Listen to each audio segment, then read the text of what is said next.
for me, in so many areas of my life, this consistency thing has been an interesting thing to fall in love with and just be like, okay, if I have a goal in any area, it's like name the goal. The second thing I try and do is like find a way I can get there that I actually enjoy.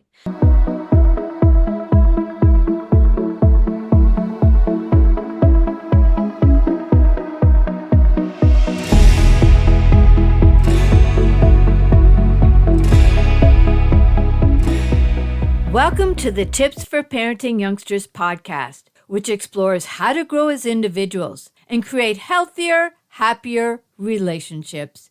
Each episode offers simple, practical tips for building self-esteem, confidence, and self-worth. These tips help to empower you to bring out the best version of yourself and inspire those around you. And if you're ready to invest in personal growth and strengthen your relationships, be sure to subscribe. New episodes drop every Thursday. And if you find this podcast helpful, a quick review would mean so much. Now let's get started. This episode is part 2 of my inspiring conversation with Jessica Johnson. If you've ever felt stuck between learning and taking action, or struggle to balance persistence and self-compassion, this episode is for you. Jessica shares her wisdom on overcoming fears, embracing imperfections, and the power of consistency in pursuing your passions. We'll discuss finding joy in the journey, learning from life's seasons, and how curiosity can lead you to unexpected opportunities. Plus, Jessica opens up about her experiences with growth, coaching, and building a life filled with purpose and passion. Tune in for an uplifting and thought-provoking discussion that will inspire you to take the next step toward your dreams, imperfectly and confidently. Don't forget to subscribe and listen to the full episode. But I'm noticing too, and so many times in podcasts or that, as much as you read, you also have to take the action, Yes. right? Because Yeah. it's only words, and if all you're doing is getting the words without the actions, nothing is going to change in your Yes. life either. And that is just something I've been thinking about lately. Like how is there a way to get somebody to do something? Not really, but is there a way to inspire them? I don't know. How are you, what have Yeah. your experience been? And, Yeah. because you've done some coaching and that, and yeah. Yeah. Yeah, I think that that is a big trap that people can fall into, and I certainly have, is just the information kind of trap of like, it's amazing to learn, but also there is a point where you need to take action.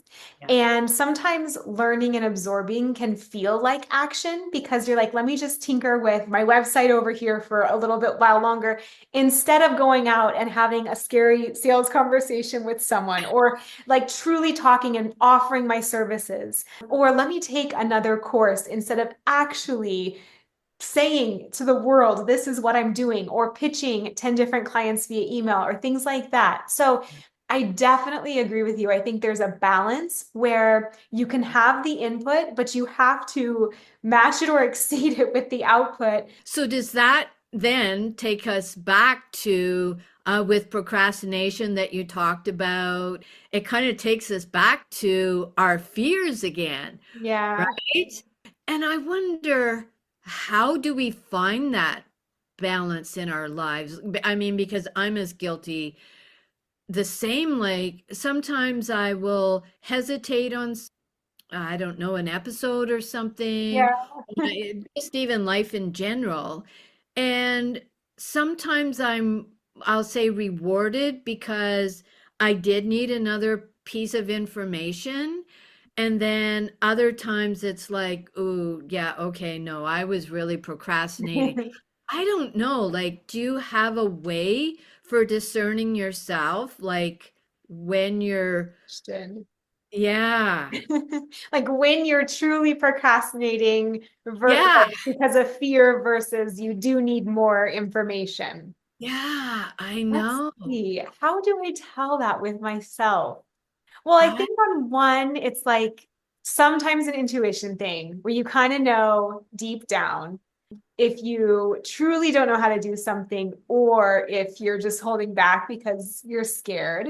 So I think that's part of it is like you kind of have to check in with yourself. You can also try and look objectively at your own efforts and be like, have I spend time learning this? Like, have I gone through, if it's a podcast, maybe like, have I truly like watched the videos on setting up the tech? Have I taken the course? Have I gone through it? Or, whatever your scenario is and however your learning style is.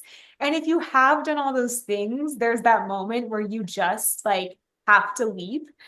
So that could be part of it is like just looking and seeing like, do you really need more information or not? And then what I try and remember that helps me is like your efforts don't have to be perfect. I really think that people react and engage a lot more with your intention and the energy you put out there than the perfect website. And if you have a spelling mistake, that is not going to affect people the way that your energy and you speaking to them authentically and with your heart and with your message will. And I've seen that modeled by a few, leaders I've respected where I saw this one businesswoman who had a website and it was riddled with a few little spelling errors and things like that. And people were kind of harassing her a little bit online, as the internet can do, and saying, how could you be a successful $1 million business owner with mistakes all over your website? And her response, instead of feeling bad for it, was like, I love that I can be a successful $1 million business owner and still have mistakes on my website. And right? so she had just reframed it around like it doesn't matter. And you can think about your own habits when you're talking with someone or you want to engage, you want to be mentored by someone, you want to listen to someone's like episode. I don't know about you, but like I love the humanness behind it. I don't care if there's a little mistake or they say or I don't even notice when it's someone else. We notice it with ourselves because we can be our harshest critics, but it's really truly about their heart, their message they're putting out there. So I just think giving yourself that kind of permission where it doesn't have to be perfect is Yeah. so freeing because you will always evolve. You will always look back and know you could do better than you did on your first try. But like, Yeah. thank goodness you got out there and got started. Otherwise, you'd be in the same spot. At least you're a little bit further along from like trying imperfectly. Yeah. No, and it's so true because as I was listening to you, that was the word that I was thinking. It was humanized, right? With the Yes. spelling, like it was like, yeah, I'm a human. I'm not Yeah. perfect. I make Right. spelling mistakes, I and know.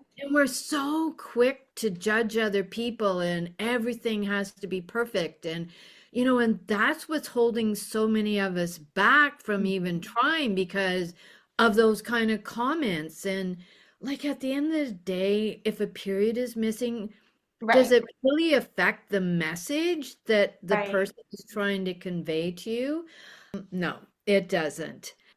And there was another point, but one of the things that I was thinking about too, because the last episode was on persistence. Yes.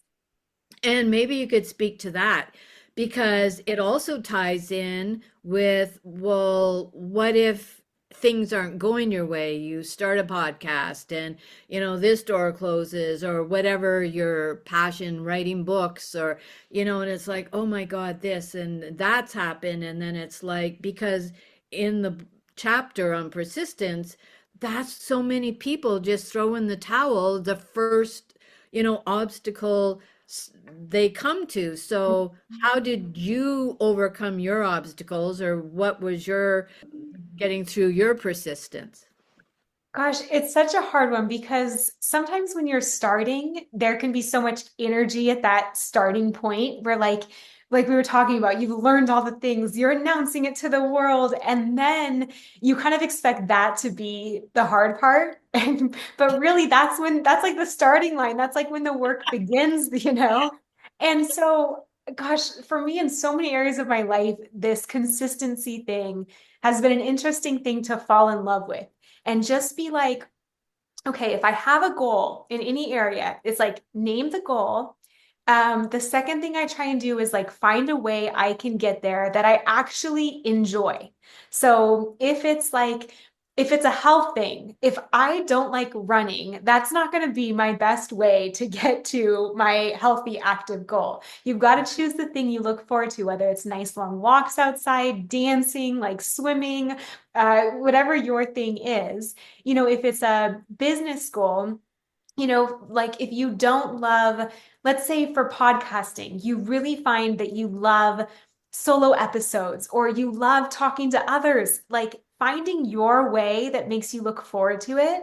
When it's writing a book, like as you know, that can be a long process. And so if you can find a way that you look forward to, whether it's like maybe you always go to your favorite coffee shop and you get a nice little drink that makes you so excited, you feel like such an author sitting and writing, or you're at home by cozy by a fire. But like, I think really set your goal, number one. Number two, find a way you can be consistent with that you really enjoy.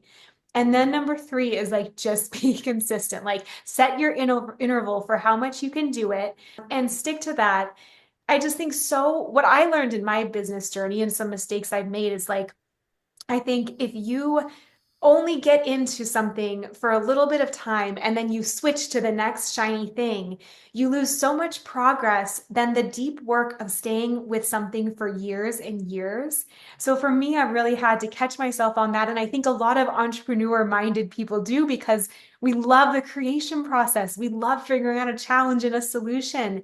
And so the things I've had the most success with have been the things that I've stayed with, for a long time, whether it's writing a book and finishing it, whether it's like growing the business. And instead of just like stopping it, if I need to pivot, but like keep it going and keep building all that you've built for all those years, whether it's, an audience, a skill, your whole body of work. Like, I don't know, I've just been so amazed by how the slow, steady consistency is the thing. And for me, like all the things that I would do, like all the podcast episodes, all the blog posts, like all of that stuff became the book.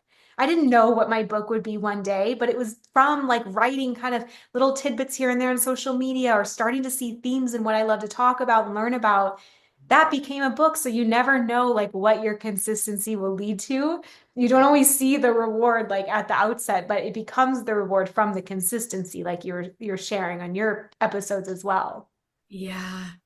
It's just so true. And I think the thing that I've discovered lately is you have to go through each of the seasons. Yes. Right? Like when the kind of Yeah. spring when you're all excited and you're planting the seed, and then you go through summer where you're nurturing it in the Yeah. sun, and then it goes through the fall, and then it goes through the winter, Yeah. but then it comes back full circle to spring again, and all of a sudden, after a year, Yeah. it's like everything just seems to take off. It's Mhm. like, and I do, it's just, I don't know if it's a spiritual, a biblical thing. I know it is in the Bible, but I think that was a change, a mindset change for me, Mm. was that, yes, I'm not going to be, the best podcaster in my first episode or my 10th or my fifth. Like you keep the consistency thing. You just keep getting better. You Yeah. fine tune, you put yourself out there. And I think one other thing I've changed again about my mindset is everything can be fixed, right? Yes. Like you can go back if you put a Yeah. blog out and you got spelling mistakes, you can go and fix that spelling, Yeah. right? Like I've always, so why should it hold me back from being perfect? Because Right. I'm always of the mindset any problem can be solved. Yeah. So get myself out there or just try it. So So yeah. much of like what you talk about with relationships and parenting, and it's like, even if you're not perfect in a relationship or an interaction, you can always apologize. One of my mentors and friends, she has this quote that she lives by, which is, I won't always get it right, but I can always make it right. And so she gives herself that freedom of like, I'll do the best I can, but I know I'm going to mess up and make a mistake. But I can trust myself that I know I'll go back and I'll do everything I can to fix it or to make it right. And so it's full circle, whether it's like business or relationships or families, it's like anything. It's like, you can fix whatever your maybe your best effort isn't like there from the start, but you can always go and correct it once you learn more. Which takes us back to being human again. Yeah. We're not going to Things, say it, yeah. like we're not going to say the perfect thing, but Right. so many times, if we stick with relationships and parenting or with our kids, like, yeah, maybe we say something in the moment. We also need to, that other person needs to speak up. Yes, right. Okay, like that didn't sit well with me, but in Hmm. an assertive way. But so many times we're afraid of doing that nowadays for Hmm. whatever fear that is. But yeah, I think we need to really be human and understanding of each other, and that, yeah, we can say sorry, or I love that saying where we can make things right. So Hmm. mhm. Is there anything then any last points or that you would like to, that we haven't discussed? Ooh, that's a great question. Just that I think that this, to your point, is just it can relate to any part of your life. So whether you're listening and you're like, I'm not satisfied in my career, I want more passion, more fulfillment, you can go back to that question of what does like the best, brightest vision for my career look like? But you can also do it with family life because you mentioned so much of that and you have so much wisdom to share there of like, maybe it's not the career for you, but maybe it's just like, what does my home life look like when it's at its best and its brightest? And how does it feel? And what's different than it is now? You can do it with health. You can do it in any kind of area. So I think that that's just the big thing is like, doesn't have to be career driven if you're not an entrepreneur, you don't want to be a business owner, or a podcaster, an author. If you do, by all means, but like in any area of your life, it can be this constant unfolding of like, okay, I know I want something different. Let me name what it actually looks like because that's the point you can start to lean into those things that speak to you, to chasing your curiosities, to Yeah. looking at the beliefs that you have running the show, to, improving and doing the best you can now and then gaining wisdom and experience and doing better.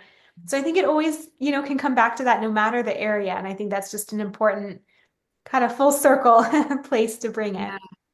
And I think, and in Napoleon Hill's book too, it's about the person we become on the journey. Yes. Not, I mean, yes, the journey, but it's like, how have we evolved and how have we changed or not changed? And, much like we talked about, what are our self-limiting beliefs? And that's where so much, like you've talked about, like journaling and Yeah. self-awareness and self-reflection is so important, like either daily or weekly, where you go back and Mhm. go, oh, what did I like this week and what didn't I like? Because, Yeah.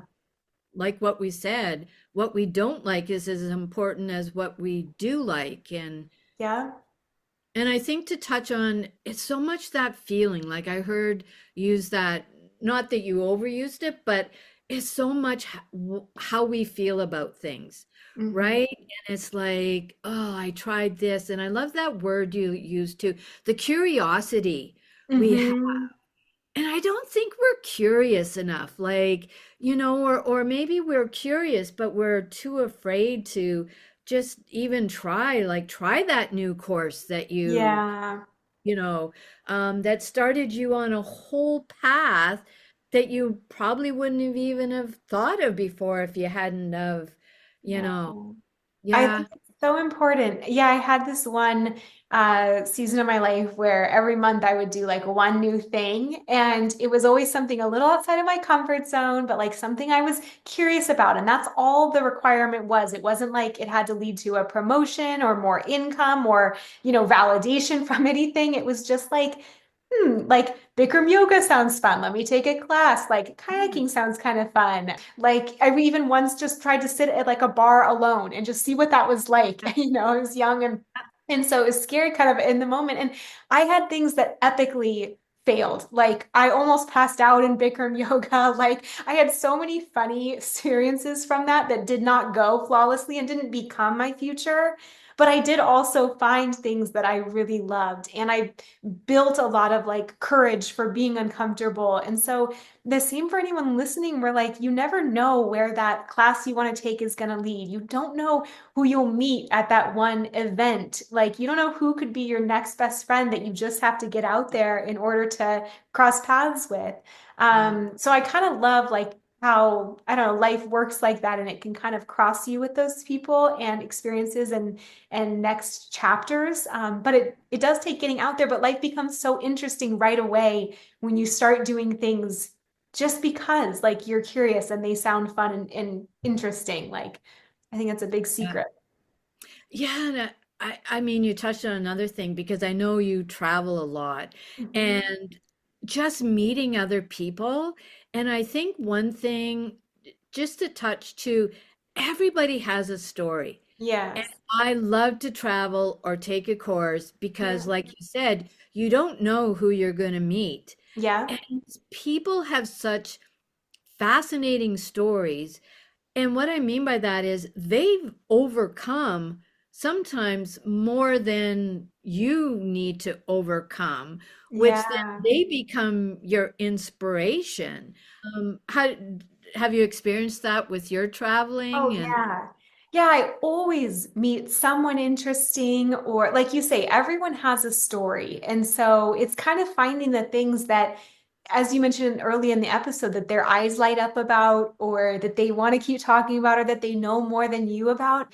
I mean, I think that's one of the most interesting parts of it is I just feel like there's always someone that brings some new richness and so many of the people we've met have become our best friends through the years. Like we're in Colorado now, and this couple we met on our honeymoon in Greece years ago, you know, we've kept in touch and we just messaged them and come to find out they're now in Colorado. And so you just never know like where those paths will intersect. And so I think staying open to that like really adds so much. Why not learn from someone else? yeah.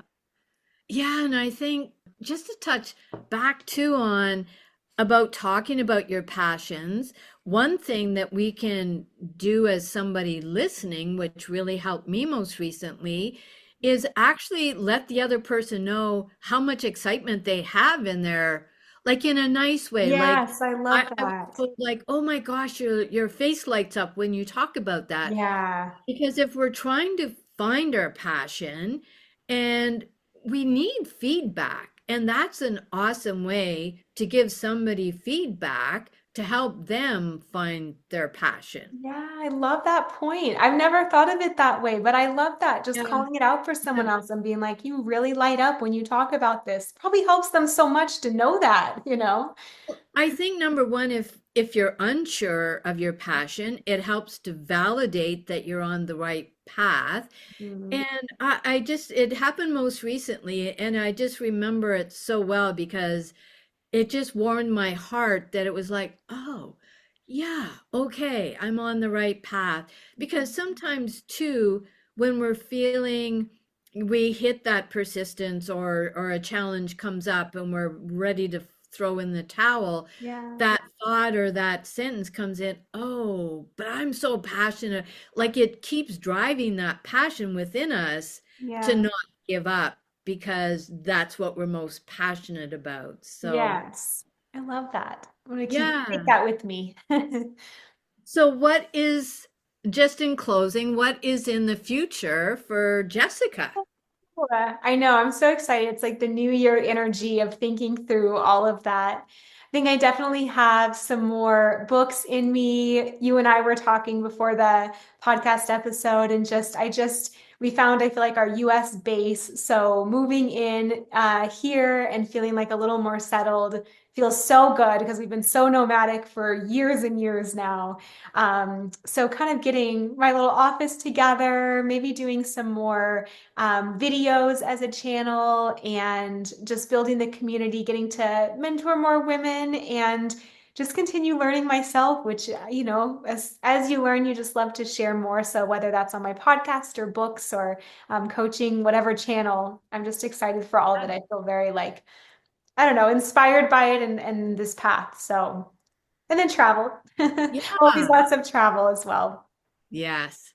So, can you tell us a bit more about your coaching and how people could Yeah. reach you or? Of course. Yeah. So if you go to my website, hijessicajohnson.com, there you can find all the different channels. So whether it's book, podcast, coaching, and my coaching program is essentially a 12-week program that really is modeled after my book. So if you have no idea like what's next or what you want, it starts out with like dreaming, like we talked about, and getting clear on what that vision looks like. And then each subsequent week, we work through another step of bringing that dream to life, which includes things like working through your fears, looking at the beliefs that are under the surface, getting comfortable with shining and taking up space or receiving that dream when it comes.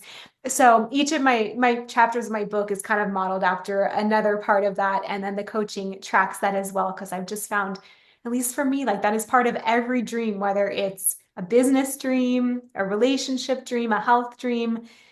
Fears come up. You got to overcome like your own self-imposed kind of limits, and the limits around you. And so, yeah, so that's what the coaching is. I love doing it. I get to do it with a few women for that 12-week journey at a time. So yeah, check it out if you're interested and would just love to chat more about any of this stuff. As you know, we can just talk all day, I feel like, about all this stuff, which is so. We can. Mhm.